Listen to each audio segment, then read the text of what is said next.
Vamos a dar comienzo a la segunda parte de la jornada de hoy.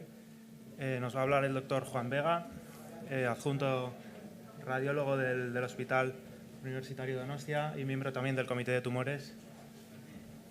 Juan, cuando quieras.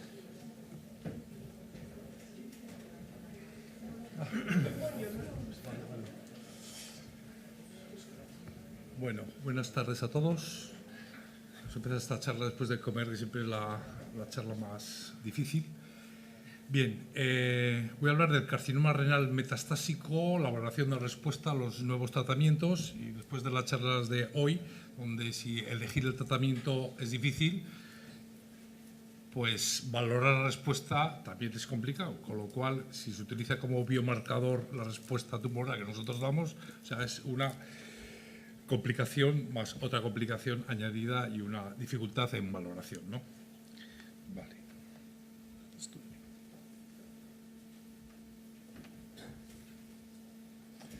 Bueno, el tumor de células renales es el octavo tumor en frecuencia en adulto, presenta un 5%, es el más frecuente en el riñón. La mayoría son descubiertos de forma accidental, sobre todo con la cantidad de metros de la imagen que hacemos, son hallazgos accidentales, donde la tirada clásica es un 10%, y decir que un tercio de los pacientes se presentan ya como enfermedad localmente avanzada o con metástasis, ¿no? Y de los enfermos que presentan una enfermedad localizada, incluso se ha hecho una nefrectomía, el 30 al 50% van a desarrollar metástasis, ¿no? Tradicionalmente, este tipo de tumores ha sido resistente a la radioterapia y a la quimioterapia, ¿no?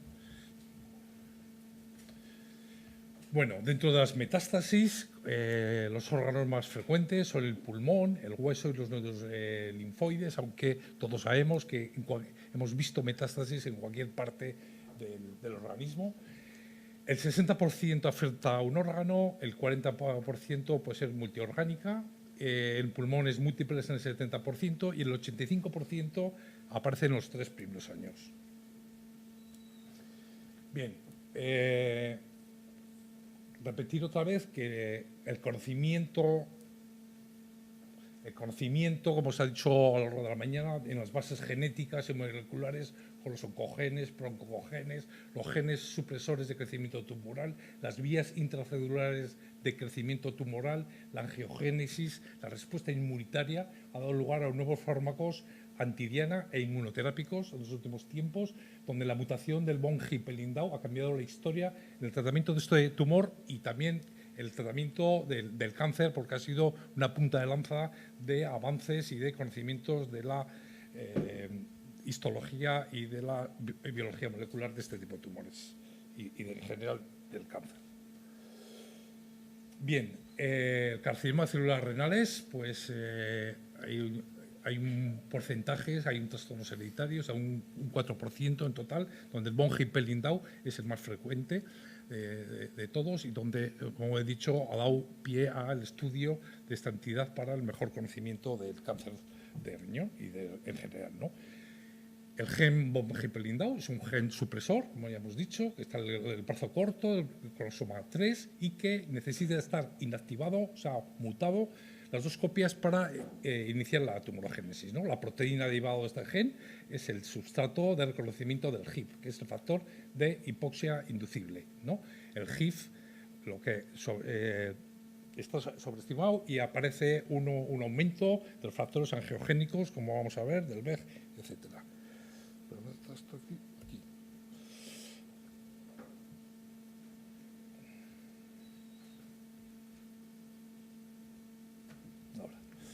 Bueno, pues esto es lo que ocurre, un esquema simplificado. El von Hippel-Lindau está mutado. El factor de transcripción es el HIF, el factor de inducción de la hipoxia, que en condiciones incluso de ósea se produce una activación de una serie de factores principalmente angiogénicos que van a estar sobreestimados y donde hay un aumento del VEG, del factor de crecimiento también y de crecimiento de las plaquetas, y donde a través de una vía intracelular producen una serie de vías enzimáticas e intramoleculares donde se va a producir un aumento de los vasos que ese tumor necesita para seguir creciendo y también una proliferación celular, ¿no? Nosotros podemos actuar a través del bevacizumab, que actúa a nivel de una vía extracelular o a nivel intracelular, como es el propio, a través del receptor del BEG, como os he dicho al cabo de la mañana, todos los inhibidores de la quinasa, y luego la vía mTOR, que no es una vía angiogénica principalmente, pero que también actúa sobre el crecimiento, o sea, la proliferación celular, ¿no? Bien, un poquito históricamente, en principio se empezó, los citotóxicos, ya hemos dicho que no actúan, que no tienen actividad sobre este tipo de cáncer de riñón. Posteriormente, hubo unos años que se dio la inmunoterapia, las citoquinas, la interleuquina 2, la interferón alfa, donde el grado de respuesta era pobre, un 20% y con una toxicidad elevada, donde se dejaron, aunque luego estamos viendo que se está complementando con la inmunoterapia. Y surgieron en la última década, en las 2 décadas, los fármacos antidiana, ¿no? Donde los inhibidores de la tirosin quinasa, hemos visto que es la vía intracelular, todos acabados en IP, y el bevacizumab, que inhibe el factor de crecimiento vascular por vía extracelular y que es un anticuerpo monoclonal y que a veces, para diferenciar entre unos y otros, la terminación MAP es vía extracelular y IP, la vía intracelular, inhibidores de la tinquinasa, ¿no? Y luego están los inhibidores del mTOR, sirolimus, everolimus, que actúa sobre el crecimiento celular y tiene una acción menos antiangiogénica. Y últimamente, pues en los últimos 3-4 años, la inmunoterapia, los checkpoint, como el nivolumab, es lo que se está, como se ha comentado.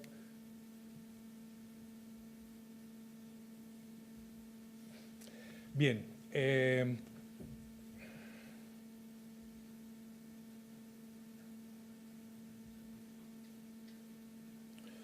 Bien, para valorar la respuesta al tratamiento de todos estos fármacos, hay que decir que el mecanismo de acción de las nuevas terapias antiangiogénicas son más citostáticas que citostóxicas y producen una estabilización de la lesión más que una reducción del tamaño, ¿no? La respuesta al tratamiento de las metástasis se ha basado hasta ahora en las guías, que es el cambio del tamaño de la lesión diana, son los criterios RECIST, que luego comentaremos un poquito por encima, ¿no? Pero esto cambia la valoración total de la respuesta tumoral con los criterios RECIST y ya que son inadecuados para diferenciar qué enfermos son respondedores y los que no son, ¿no? La supervivencia libre de progresión, como se ha comentado, es un poco lo que los ensayos clínicos o estos nuevos fármacos, un poquito es el point final, ¿no? Y necesitamos nuevos criterios para incorporarlos como marcadores de respuesta a estos fármacos. Bien, cuando nosotros damos un antiogénico sobre una lesión, podemos... Sí,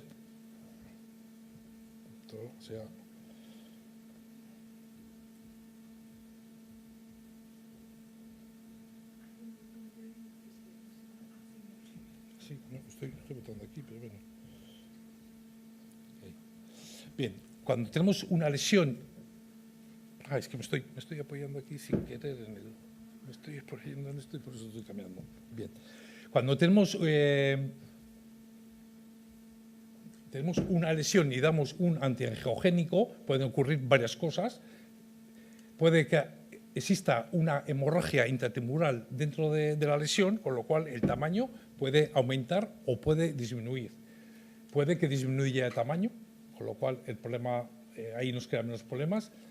Puede que exista una disminución de la vascularización solo, con lo cual el tamaño puede aumentar o disminuir. Puede haber unos cambios quísticos con tamaño que aumenta o disminuye y puede haber una estabilidad del tamaño con cavitación. Ante esta respuesta tenemos unos problemas, los radiólogos. Tenemos unos problemas los radiólogos de interpretación de las imágenes para valorar la respuesta. Pues que si el tumor no puede ser totalmente erradicado, tiene un efecto citostático, vemos que existe lesión tumoral, al contrario de los criterios RECIST, donde veíamos que disminuía el tamaño hasta poder desaparecer, ¿no? La lesión puede cambiar de características funcionales y vascularización. El tumor sigue el mismo tamaño, pero está cambiando la vascularización de esa lesión, ¿no? Y los cambios de tamaño pueden ser mínimos o tardíos. Podemos una lesión que está estabilizada y a lo mejor a los meses, como ocurre con estas terapias, empiezan a disminuir el tamaño, con lo cual en un principio no sabemos si la respuesta puede ser buena o mala, ¿no? Y la respuesta en algunas terapias puede aumentar, incluso puede haber un pico de aumento, eso luego veremos que ocurre en los checkpoints, con el tratamiento con inmunoterapias, pero aquí también por sangrado o cualquier eso que he dicho, también puede incluso aumentar el tamaño de la lesión, ¿no? No tenemos que olvidar también que dentro, aparte de esos cambios que ocurren en las lesiones, es que me apoyo,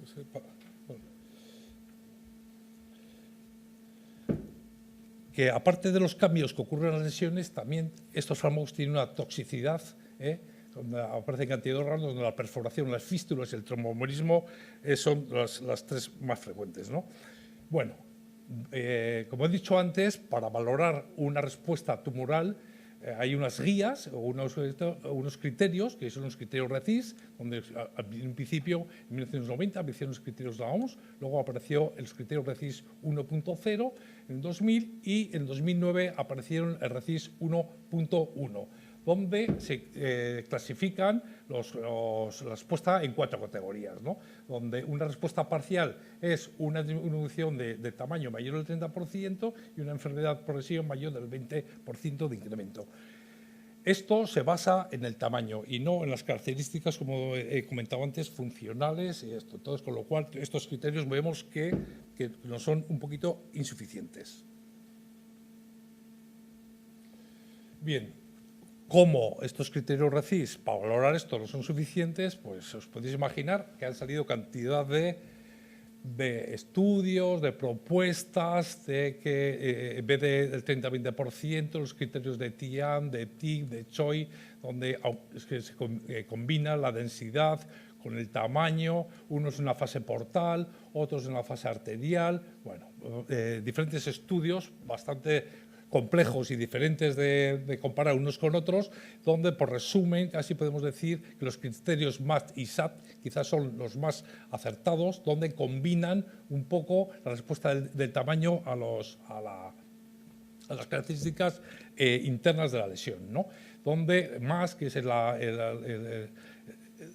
refleja la morfología, la atenuación del señón, el tamaño y la estructura, donde una respuesta parcial fijan una disminución del tamaño de un 20%, donde el criterio RECIST es un 30%, la atenuación que baje 40 unidades de Hadfield y habla de una necrosis masiva, una lesión con una necrosis, una buena respuesta, y la progresión, pues que haya un relleno central de una necrosis previa, que haya un nuevo aumento de densidad en lesiones previas, que ha sido hipoatenuantes, ¿no?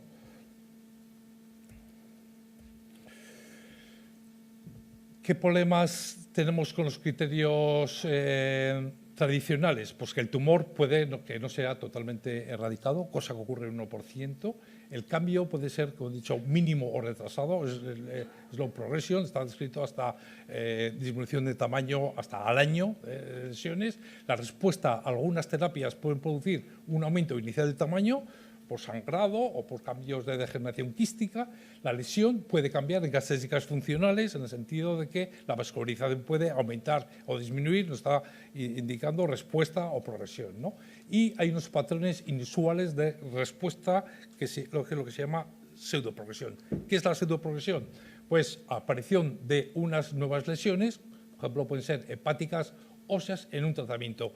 ¿Qué ocurre? Que una lesión puede haber en una metástasis en el hígado y no la vemos. Al poner el tratamiento, esa lesión se necrosa, la estamos viendo y no quiere decir que sea una lesión que ha aparecido de nuevo, sino la estamos viendo porque se ha necrosado y el tratamiento ha sido efectivo. Con lo cual, y en el hueso puede ocurrir lo mismo. Vemos una lesión blástica y estamos para atrás y a lo mejor vemos que ha podido haber una lesión lítica que ha pasado desapercibida y lo que está apareciendo es la reparación ósea de la lesión y no es que sea una lesión nueva que aparezca, porque una lesión nueva que aparezca como criterio RECIST es una indicación de progresión de enfermedad, ¿no? Entonces, esto hay que tenerlo en cuenta y puede que aumente aumente de tamaño, pero con los valores de atenuación con disminución, con lo cual que está indicando que hay necrosis y que esa lesión está efectivamente tratada por la droga antidiana, ¿no?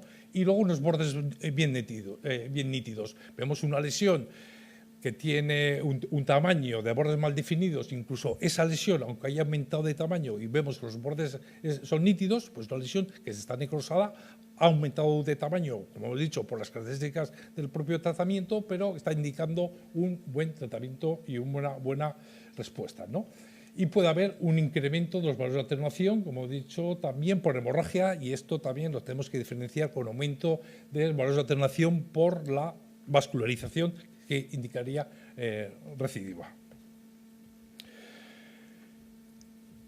Valorando todo, una buena respuesta, pues, ¿qué nos dicen las guías? Pues que los criterios RECIS son casi intocables, tenemos que seguir haciendo los casos, a pesar que con estos criterios no valoran la respuesta, a pesar que se da un 30% por los diferentes de Choi y SAG y otros, bajan un 10 o 20%. La estabilidad del tamaño puede ser una buena respuesta tumoral, a pesar que el crecimiento, porque son fármacos que son citostáticos, disminuyen la vascularización, incluso en la vía mTOR la modificación del volumen tumoral es muy pequeña, con lo cual una estabilidad, que en el criterio RECIS se podía considerar como que ni progresión ni nada, se podría considerar una buena respuesta, ¿no? La disminución de la vascularización está claro que es una buena respuesta. Estamos hablando que la mayoría de los tumores de células claras son hipervasculares, con lo cual si hemos disminuido la vascularización estamos consiguiendo una buena respuesta. La necrosis, como decían los criterios más, mayor un 50%, es una buena respuesta, aunque la lesión haya aumentado de tamaño. Y una disminución de los valores de alternación de 40 unidades Hadfield respecto a lesiones previas se puede considerar una buena respuesta. Como vemos, la mayoría de los criterios, muchos no entran dentro de la categoría de respuesta de criterios RECIS clásicos, ¿no? Una mala respuesta, pues que aumenta una profusión o vascularización, la aparición de nódulos hipervasculares o en lesiones que van disminuyendo de tamaño, una lesión va disminuyendo de tamaño, de repente empieza a aparecer una lesión hipervascular, podemos estar alerta de que esa lesión va a crecer o que está creciendo con un aumento de la vascularización. Un relleno central y aumento de densidad de una lesión que era previamente hipodensa y está cambiando, ojo, que puede ser una hemorragia, pero también nos puede indicar que puede ser una mala respuesta, y la aparición de nuevas lesiones como criterio RECIS es un criterio de progresión de enfermedad, pero cuidado, como he comentado antes, con la pseudoprogresión, ¿no? Y el tamaño, pues el tamaño que es el criterio principal de RECIS, pues ya vemos que la estabilidad puede ser una buena o una mala respuesta, ¿no? En cuanto a la inmunoterapia, hemos hablado de los fármacos antidianas. En cuanto a la inmunoterapia oncológica, conocida como checkpoint inhibición o inhibición de los puntos control, ¿en qué consiste? Pues aunque se ha hablado, los que no somos doctos en esta materia, pues es liberar el sistema inmunológico del cuerpo para atacar el cáncer, que los linfocitos del cuerpo sean capaces de reconocer a las células cancerosas como células extrañas y sean capaces de destruirlas, ¿no? Aprovechando el esquema antes de la von Hippel-Lymphau, aquí tenemos unos linfocitos T. Los linfocitos T tienen unos checkpoints o puntos de control en la membrana celular, que son los PD1, que es la muerte celular programada, el PD1, que actúan como unos detectores de la célula del cáncer.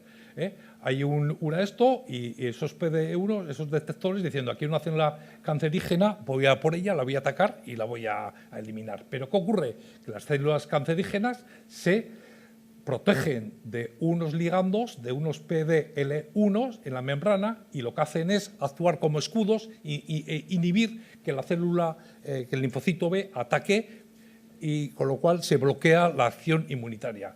¿Qué hacemos? Pues a través de fármacos checkpoint inmunológicos con anticuerpos monoclonales, pues actuamos sobre el PD1 o sobre el receptor PDL1, en este caso el melanoma, el CTL4, diferentes receptores, bloqueamos esto, con lo cual el linfocito T es capaz de atacar a la célula maligna y eliminarla.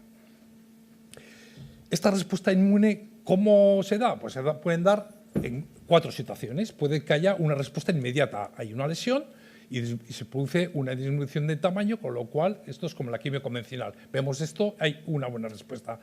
Puede que sea una enfermedad estable. Una enfermedad estable no sabemos si va a ser un lento respondedor o que va a producir una progresión, pero se produce una estabilidad entre el 20 y el 30% del criterio RECIST, se mantiene el tamaño, y puede que sea una respuesta tumoral tardía, incluso después de un incremento de volumen. Hay una lesión, damos inmunoterápicos y aumenta el volumen tumoral. Eso, ¿qué está ocurriendo? Cuando hay la respuesta inmune, cuando bloqueamos los checkpoints, lo que se produce primero es una activación del sistema inmune, donde hay que fabricar linfocitos. Esos linfocitos se trasladan a la lesión tumoral, la rodean, y entonces ese aumento tumoral, ese aumento de tamaño es la suma de las lesiones tumorales y los linfocitos.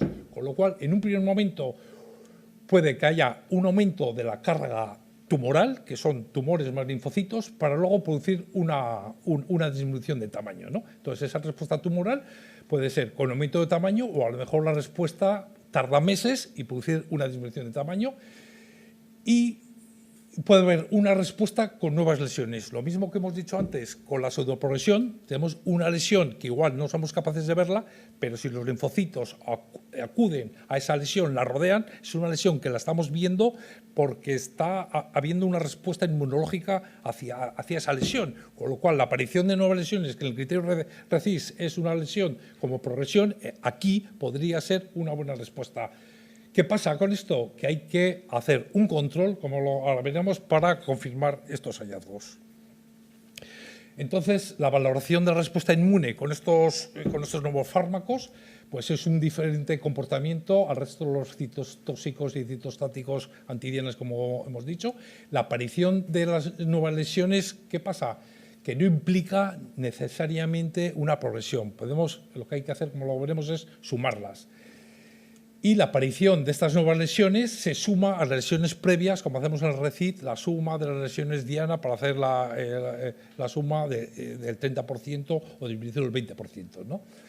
El crecimiento de unas lesiones tampoco se considera como una progresión, que es la pseudoprogresión, el FRER, ya he explicado.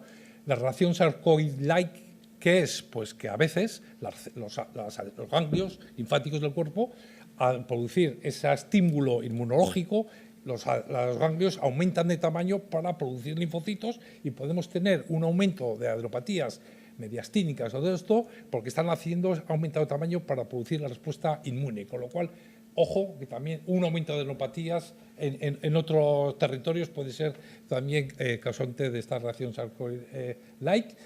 Y como he dicho, requiere una confirmación a las 4 semanas. Vemos una lesión, le damos tratamiento, puede haber un aumento, vamos a esperar al siguiente control para ver si ese crecimiento se mantiene o disminuye como puede ocurrir en un tanto por ciento de estos enfermos, ¿no? Y luego la disminución de la carga tumoral puede tardar meses, hasta 30 meses. Y valorando los criterios RECIST, cómo se comportan, pues infraestima el 15%. Bueno, pues viendo cómo se comportan estos, pues salió, como salió en el cáncer de riñón, criterios de respuesta tumoral e inmune y los criterios RECIST, que lo que vienen a decir, el criterio último IR-RECIST, que es como una lesión que se valora como un RECIST, pero con una novedad, que la aparición de nuevas lesiones no se consideran nuevas lesiones, sino que hay que sumarlas para la suma del cómputo del crecimiento. Y la confirmación hay que hacerlo 4 semanas, o sea que hay que hacer un control para realmente confirmar los hallazgos. Bueno, pues esto es lo que ocurriría en una pseudoprogresión. Esta es una lesión hepática, donde es una lesión basal, que tiene un tamaño.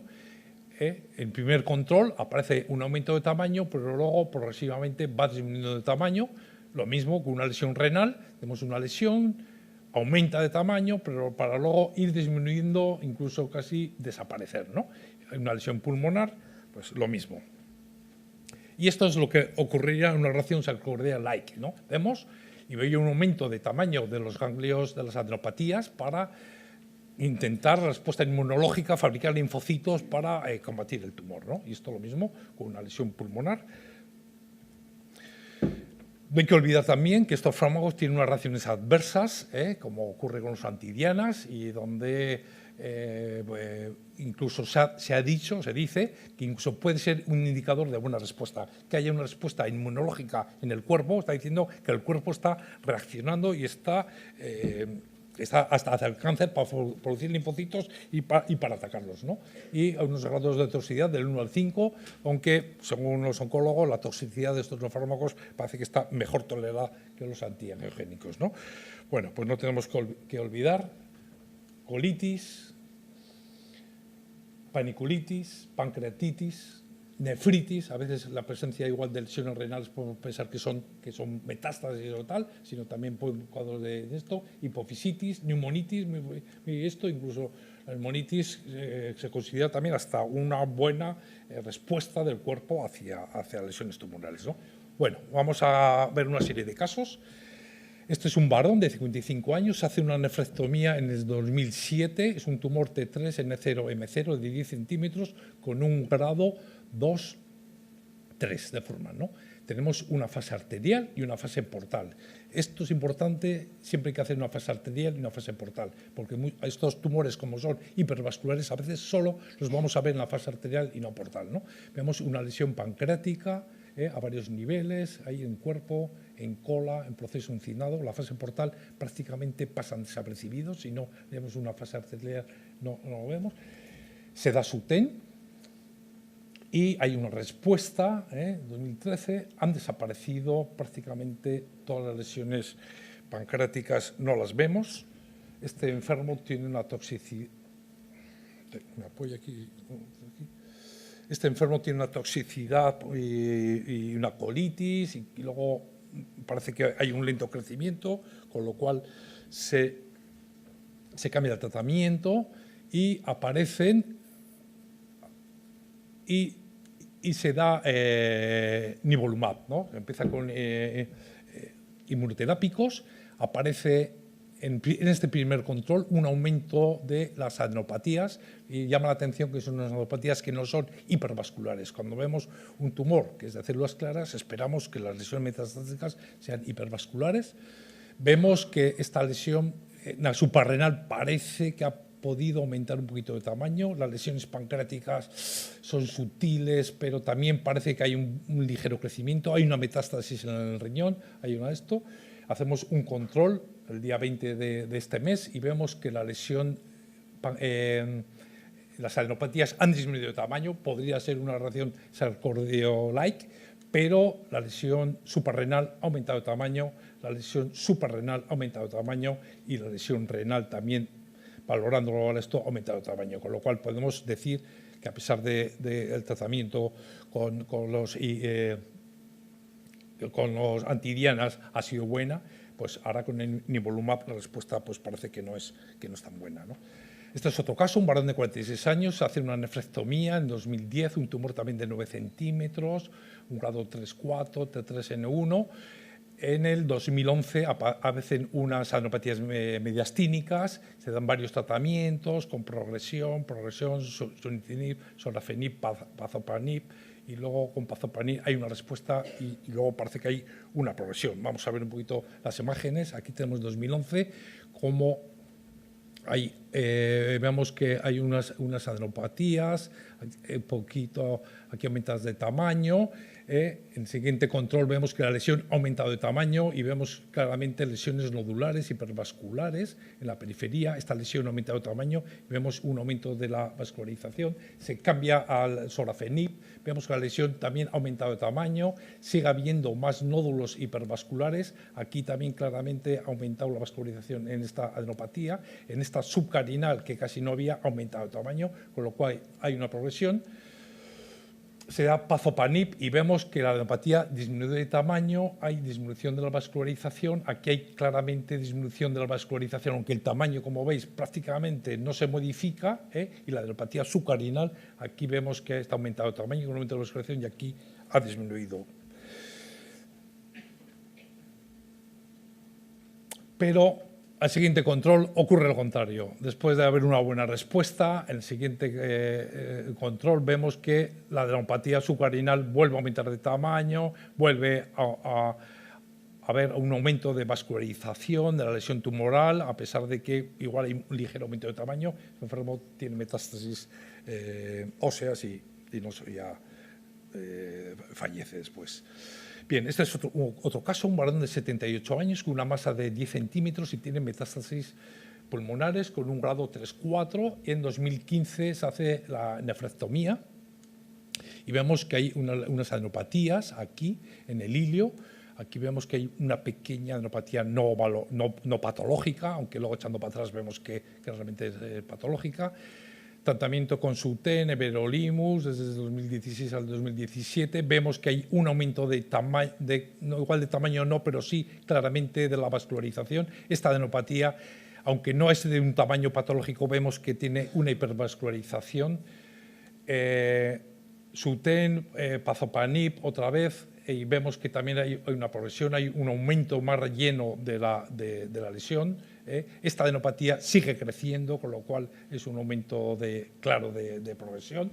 Se da tratamiento con nivolumab, se cambia, vemos que la adenopatía disminuye de tamaño, hay menos vascularización y la adenopatía disminuye claramente de tamaño.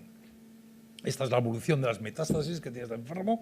Vemos la progresión, donde había unas lesiones nodulares de pequeño tamaño, luego aumentan, siguen aumentando con nivolumab. Disminuyen y casi aparecen en las tasas de 2015, ¿no? Una buena respuesta a los inmunológicos. Otro caso, enfermo que en 1999 se hace una nefrectomía, entonces tenía 43 años, 9 centímetros, y a los 12 años nota un dolor en el dolor y una sensación de lesión nodular en la espalda. Hacemos un TAC y en el TAC vemos que hay una metástasis en la musculatura paravertebral, vemos que hay múltiples lesiones arteriales en el páncreas. Esto es la fase portal, casi la fase portal casi no podemos decir ni que hay lesiones, la fase arterial las vemos claramente.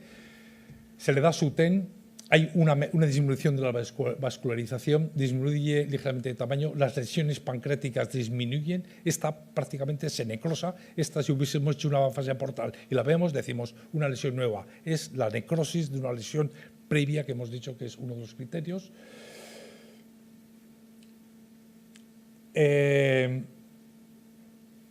Esto sigue con una estabilidad, hay una lesión que igual no cambia mucho de tamaño, la vascularización así, pero bueno, sigue manteniéndose con una hipodensidad de las lesiones pancreáticas.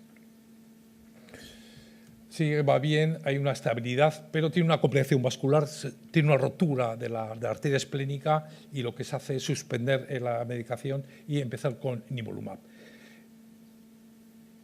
De aquí a aquí la lesión ha desaparecido, queda un puntito ahí de hipervascularización, las lesiones pancreáticas han disminuido. Desgraciadamente este enfermo tiene una ELA, hay que suspender el tratamiento y a pesar de que todo le iba bien, el enfermo está en una fase ya bastante terminal de una ELA, pero un enfermo que todo lo que le damos tenía efecto, ¿no? Este es otro caso, una lesión tumoral, invasión de la vena, de la cava inferior, por aquí, con unas lesiones sospechosas de embolismos tumoral por hipervascularización en la arteria pulmonar. Se hace un PET-TAC, el PET-TAC si capta, esto es claro que si capta es una lesión tumoral y no es una lesión embolígena de trombo, con lo cual tiene metástasis en la arteria hepática.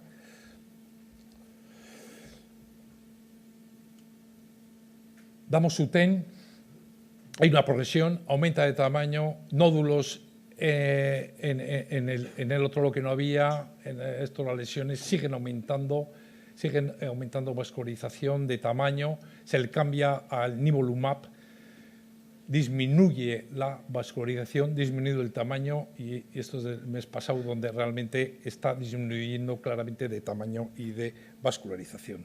Y por último, este último caso, enfermo está haciendo una nefrectomía parcial en 2014, una lesión pequeña de 3,7 centímetros, hemos dicho, con un tumor de pequeño tamaño.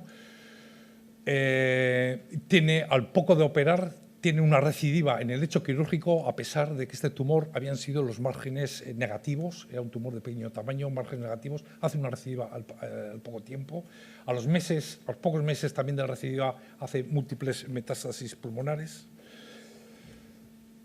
Tiene una lesión pleural, con un derrame pleural. Empezamos un SUTEN y hay una progresión, un aumento claro de las lesiones en este pulmón, incluso aquí para mediastínico. Se cambia el nivolumab. En nivolumab vemos cómo hay una regresión importante de la lesión. Estas lesiones van disminuyendo.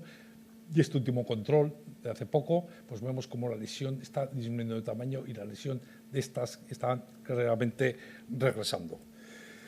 Bueno, pues acabando, como conclusiones, ¿qué podemos decir? Pues que los radiólogos, aunque somos anatomistas, el conocimiento de la biología oncológica y el comportamiento tumoral a los nuevos tratamientos es fundamental que lo conozcamos para valorar la respuesta tumoral. Necesitamos saber qué tipo histológico era el tumor, cuándo se ha empezado el tratamiento, qué grado era, si había afectación sarcomatoidea. Yo creo que son datos que debemos saber e interpretarlos, incluso también cómo se comportan los fármacos para valorar la respuesta. La respuesta tumoral, a pesar de que todo el mundo dice que el RECIST sigue inamovible y hay que hacer caso, está claro que hay que hacer caso a otros criterios, hemos dicho el MAS en caso del riñón o el IR-RECIST. Por supuesto que esto, sumada a la experiencia del radiólogo y al ver que algo no va bien o que hay que hacer un seguimiento igual más cercano. Las reacciones adversas a los tratamientos también debemos de conocer para no confundirlas con nuevas lesiones, incluso alertar al clínico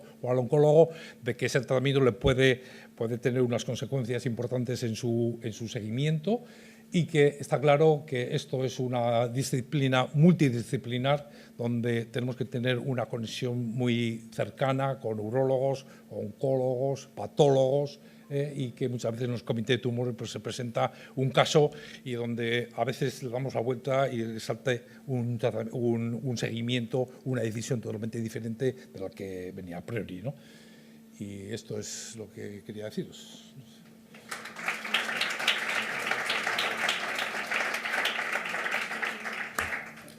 Muchas gracias, Juan. ¿Alguna pregunta, comentario?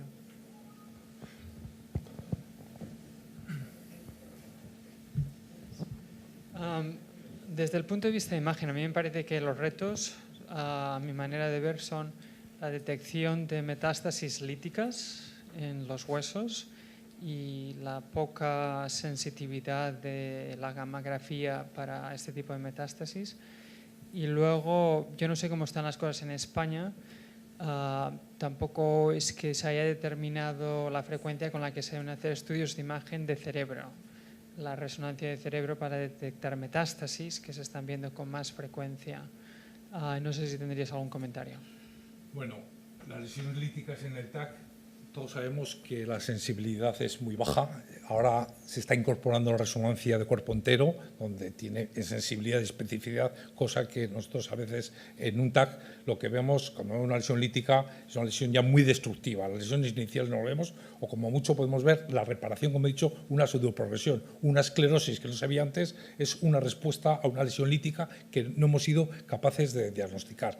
En cuanto al TAC cerebral, yo creo que si no hay sintomatología neurológica no se pide de rutina, y a veces, no sé, en el seguimiento, a veces el detectar una lesión oligometastásica en un sitio, pues se puede hacer un PET-TAC para ver algún estudio de extensión, porque puede haber lesiones en alguno de los sitios que no hemos sido capaces con el TAC de detectarlo. Pero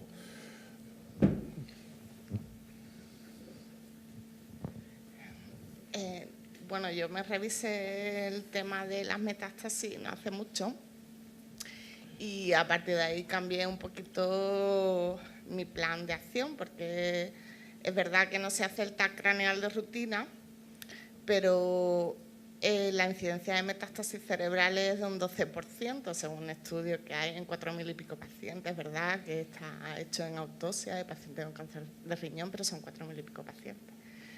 Y también me sorprendió que la prevalencia de metástasis ósea era del 40 y tantos %, y sin embargo en las guías te dicen que salvo que el paciente tenga clínica o fosfatasa alcalina elevada, que sabemos lo inespecífica y lo poco sensible que es, pues por lo menos la fosfatasa alcalina genérica, no la ósea, pues que entonces no le pidas estudio de extensión para descartar una metástasis ósea. No sé si tú me puedes aportar algo a raíz de eso. Desde luego el TAC craneal de rutina lo pedimos sistemáticamente. Ahora la duda está ante una prevalencia de casi un 40% de metástasis ósea, sobre todo si tiene metástasis pulmonares, pedir un mapeo con resonancia, porque la gammagrafía casi nunca nos aporta nada, esa es la realidad. Yo antes que un TAC casi le diría una resonancia, ¿no? Porque a veces el TAC, para ver lesiones pequeñas, asintomáticas y tal, pues ya voy a pedir algo que es más esto. Si sobrecargamos la resonancia y sobrecargamos la resonancia de cuerpo entero, que es 1 hora de aparato, donde se está valorando en la mama, se está valorando en la próstata, y vamos a meter ahora las lesiones renales, incluso sin sospecha clínica, ya, lo yo que creo pasa que es que sería eso tiene una implicación. Yo estoy de acuerdo contigo en que las cosas tienen que ser para algo. ¿Y qué implicación tiene? Que tú tienes a un paciente en primera línea, le estás haciendo sus controles y ahora de pronto, pues, un buen día el radiólogo te informa que tiene una metástasis ósea en no sé dónde. Igual la tenía antes, porque a nosotros nos ha pasado que mirando no la vemos, en retrospectivo, haciendo estudios retrospectivos de los escáneres, resulta que la lesión ya estaba antes. Entonces, también se describen con una prevalencia del 30 y tantos %, hacemos el estudio óseo en un cáncer al que te vas a gastar mucha pasta poniéndole una línea y luego otra, ¿o no lo haces? Hombre, y en el hígado lo mismo, también se describe un 20 o 25, la verdad es que nuestra experiencia es que vemos mucho menos de lo que marca la bibliografía. No vemos muchas lesiones hepáticas metastásicas, cuando vemos una enfermedad ya muy diseminada, donde tienen por todo, pero así como lesiones metas o en un órgano en el hígado, la verdad es que muy raro. Y luego el estudio de extensión, yo creo que cada centro, según su demanda y los aparatos que tenga, a lo mejor lo puede controlar, pero... pero si tuviera una disponibilidad pues, indefinida de aparatos, de dinero y de tal, ¿qué es lo que tú aconsejarías? Hombre, pues no sé, yo no sé si estaría indicado hacer a todos los enfermos una resonancia de cuerpo entero óseo, una resonancia cerebral, y o no sé, o un PECTAC, y un PECTAC también, por si hay alguna lesión en algún sitio que no lo detectamos.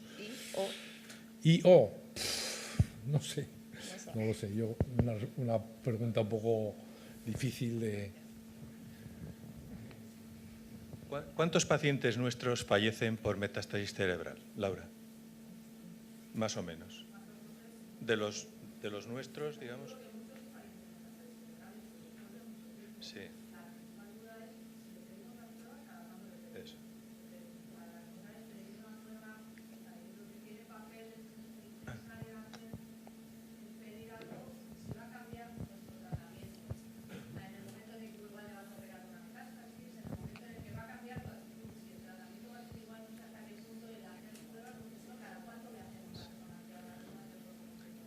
Yo me he quedado con lo que has dicho, ya en tu charla has dicho que sois muy activos con las metástasis cerebrales, ¿no? Ha cambiado eso, antes no se hacía y ahora antes de hacer un tratamiento radical sí que se pide. Hasta ahora era más, hasta ahora nosotros si eres muy activo, ¿no? Si la política es ser muy activo, que no es exactamente que te pensaba preguntar, las metástasis cerebrales, claro, y son una causa última importante de muerte de nuestros enfermos diseminados, entonces sí que igual hay que darle una vuelta a este tema. Nosotros, vamos a ver, somos muy agresivos con el tratamiento, o sea que no es infrecuente. Yo diría que la media de tratamientos de mis pacientes son 4, 5, 6 líneas de tratamiento. Con respecto a metástasis cerebrales, yo creo que tenemos una prevalencia del orden de un 25% o más quizá. Es lo que ha pasado en el cáncer de mama, que al principio eran pocas y conforme tienes fármacos que son activos, tienes más metástasis cerebrales. Entonces, la morbilidad es menor si son pequeñas, si se detectan antes. El TAC, aunque se haga con contraste, la sensitividad de metástasis cerebrales es muy baja. Entonces, en Estados Unidos no hay guidelines. Yo, por ejemplo, Brian Rini del Cleveland Clinic, él lo que hace es una resonancia cada año. Yo lo que hago, y lo llevo haciendo muchos años, es una resonancia al principio y una resonancia cuando tengo progresión. Y cuando tengo que cambiar de tratamiento, hago la resonancia. ¿Me cambia la pauta de tratamiento? Sí que me la cambio, porque si tienen metástasis cerebrales, antes de poner la siguiente línea, a menos de que sea una línea de inmunoterapia, le hago cirugía stereotactic radiosurgery. O se puede plantear también uno hacer cirugía. Pero bueno, yo creo que lo de la cirugía en general, a menos de que sea una metástasis única después de haber pasado un poco tiempo, es una inversión potente, pero con radiación se pueden tratar muy bien. La enfermedad extracraneal tiene que estar controlada. O sea, las indicaciones de radioterapia aquí. Entonces, no cambiaría. Primero tendríamos que empezar el tratamiento sistémico y si controlamos la progresión, entonces indican el tratamiento radical, ya sea con SBRT o con radiocirugía. Entonces, no, ahora mismo, no sé, igual luego lo hacemos todos, pero no sé si tenemos datos para decir que por adelantarnos radiológicamente al hallazgo va a cambiar la supervivencia por esperar a la clínica. Es verdad que cuanto más pequeños sean es mejor, pero es verdad que nuestro sistema creo que no puede asumir eso. O sea, no sé. No, y vamos a ver, hay datos, no hay muchos datos, pero desde luego con los antiangiogénicos está la preocupación de que los pacientes pueden tener sangrados de metástasis cerebrales. Yo lo he visto y se queda un paciente con una parálisis por esto y dices, bueno, si lo hubiera tratado antes probablemente no me hubiera pasado. Entonces yo creo que por el beneficio de los pacientes tiene sentido, si tienes progresión sistémica, el de plantearse de mirar a ver si tienen, no sé si soy yo, a ver si tienen metástasis cerebrales y tratarlas antes de hacer el cambio. Yo creo que si hace un cambio a una inmunoterapia, yo tengo menos problemas de hacer un tratamiento antes, pero si no, siempre hago la radiocirugía antes de hacer el cambio de tratamiento a sistémico. Y la agresividad es que yo tengo pacientes en los que les hemos tratado 20 o 25 metástasis cerebrales independientes. Yo creo que la radiación cerebral total, el whole brain radiation, no funciona para el cáncer renal, que es radioresistente. Además tiene mucha morbilidad. A los 6 meses los pacientes tienen muchos problemas cognitivos, mientras que la radiocirugía puntual, los efectos que tiene son bastante pequeños. Aquí todavía no estamos tan avanzados. Entonces, bueno, probablemente eso sea lo ideal, igual luego cambiamos y hacemos, pero no sé cada cuánto tendríamos que pedir eso. Igual tiene más sentido eso cuando vayamos a empezar una nueva línea, pero no lo sé. Yo creo que a lo mejor, bueno, como pasará en todos los países, hay una diferencia en cuanto al tratamiento, una diferencia a nivel de comunidad, a nivel de hospital y a nivel de profesional también, supongo. Bueno, yo estoy súper contenta porque yo llevo desde que me lo revisé haciendo lo mismo que haces tú, que es que ante progresión sí que restadio completamente al paciente. Pienso que la mortalidad, o sea, una metástasis cerebral, una o varias, te va a marcar la mortalidad mucho más que otra enfermedad que tú puedas tener, da igual, o sea, pulmonar, incluso hepática, con el mal pronóstico que tiene. Entonces es en donde te tienes que focalizar, porque probablemente si te responde la enfermedad cerebral que tiene el paciente, puedes intentar más cosas. Si no te responde, bueno, a lo mejor suena muy duro, pero quizá el tratamiento de soporte pues puede ser lo más adecuado, ¿por qué no? Y bueno, pues no sé, creo que es súper importante que nos reunamos todos para poner en común cosas que no vienen en las guías, que no hay ensayos clínicos ni los va a haber nunca y tener esta experiencia en común. Sí, no, yo estoy de acuerdo con eso. Nosotros hemos revisado hace poco cómo hacemos el tratamiento de metástasis cerebrales y cuál ha sido la experiencia y lo vamos a publicar ahora. Y realmente El grupo de pacientes que parece que no se beneficia mucho y puede cambiar ahora con la inmunoterapia son los pacientes que están en el grupo de pobre pronóstico, porque claro, son pacientes que tienen una supervivencia media de 7-8 meses, ¿no? Entonces hacer la radiocirugía a lo mejor no te aporta mucho. Pero estos son los pacientes, yo creo, que se van a beneficiar más de la inmunoterapia, así que las cosas están cambiando. Yo creo que sí es importante cuando salen estas cosas plantearse si uno podría hacer un estudio prospectivo, digamos, para demostrar el beneficio, y nosotros nos lo estamos planteando. Y bueno, pues de lo que comentabas también de las metástasis óseas, yo la gammagrafía la hago muy poco porque es que además si las tienen escleróticas no me preocupan, porque las que me preocupan son las que me van a causar fractura patológica. Y por otra parte sí que hago, pues si en pacientes que cuando os hago el TAC veo que tienen alguna metástasis lítica, les hago radiografías de las extremidades, pues para asegurarme de que no tienen nada grande que uno pueda ver. Yo entiendo que en la mayoría de los pacientes la fractura patológica, si uno es diligente, se podría anticipar, a menos de que sea relacionada con la radiación o así.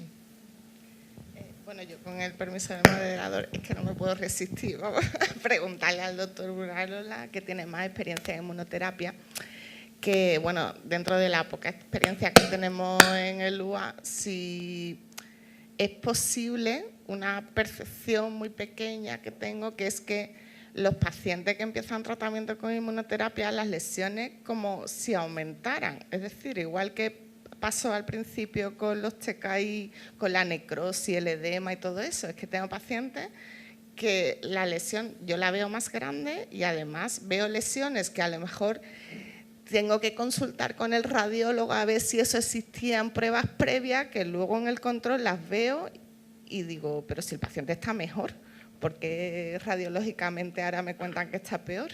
Esa es la pregunta. Bueno, la pseudoprogresión está descrita con los checkpoint inhibitors. Yo he tenido varios casos. Al principio en el campo la gente se preguntaba si pasaba o no pasaba en el cáncer renal. Yo sé que pasa en el cáncer renal, incluso la apariencia de lesiones nuevas. Yo el caso más radical que he tenido fue de un paciente que en cuarta línea lo puse en nivolumab, le dimos 2 tratamientos, empeoraba con nuevas lesiones, un performance status que era terrible, y lo hablamos, se fue al hospice y luego se vino 6 meses más tarde con menor enfermedad. Y se puso otra vez en nivolumab y luego desarrolló, que es lo que se comentaba antes, una nefritis autoinmune, que también me llevó a pensar, bueno, a lo mejor la nefritis autoinmune y la actividad inmunológica en contra del cáncer renal tienen algo que ver, porque al final es el mismo origen del tumor. Entonces yo estoy convencido que la pseudoprogresión y lo que se dice de que, bueno, pues a lo mejor el paciente que te va bien, pues clínicamente tiene pseudoprogresión, si solo ves en imágenes a lo mejor sí, pero sí que hay también el paciente que va mal, que empeora, que está con nueva enfermedad, que puede tener pseudoprogresión. ¿Cómo lo diferenciamos eso en tu experiencia? Vamos, ¿cómo se puede hacer algo? Bueno, de manera práctica yo lo que hago es trato de evitar hacer estudios de imagen antes de 3 meses para evitar eso. Con otros fármacos es 2 o 3 meses, con esto. Pero el problema es que la respuesta con la inmunoterapia es una respuesta que es, pues, o respondes o no respondes. Yo creo que a mí realmente la inmunoterapia me ha llevado a cambiar el planteamiento que tenía con los fármacos diana, porque con los fármacos diana seguro tienes pacientes que progresan. Lo que no sabes es lo que habría progresado el paciente si no hubiera tenido nada de tratamiento. Entonces es posible, yo creo que este es el caso, que incluso en los pacientes que progresan puede haber pacientes en los que el fármaco está disminuyendo la velocidad de la progresión, mientras que con el nivolumab es o respondes o no respondes. Entonces el problema de hacer los estudios de imagen en 3 meses es que hay pacientes que no responden, sobre todo si lo das en tercera o cuarta línea, que en Estados Unidos bueno, pues acaba de aprobar, y a cualquier paciente que no lo haya tenido se lo puedes dar. Pues son pacientes con enfermedad bastante avanzada, que han progresado sobre varias líneas y pueden desarrollar mucha progresión durante esos 3 meses, y eso es lo que me preocupa. No hay una respuesta así perfecta. Pero claro, con un fármaco que se tolera tan bien, donde hay un 20% de respuestas, incluyendo un 1% de respuestas completas y que parece efectivo en el grupo de pacientes que se benefician menos de los fármacos Diana, pues yo creo que vale la pena tratar de asegurarse de que el paciente tiene esa oportunidad. Bueno, pues vamos a dejarlo aquí. Continuamos con la siguiente sesión.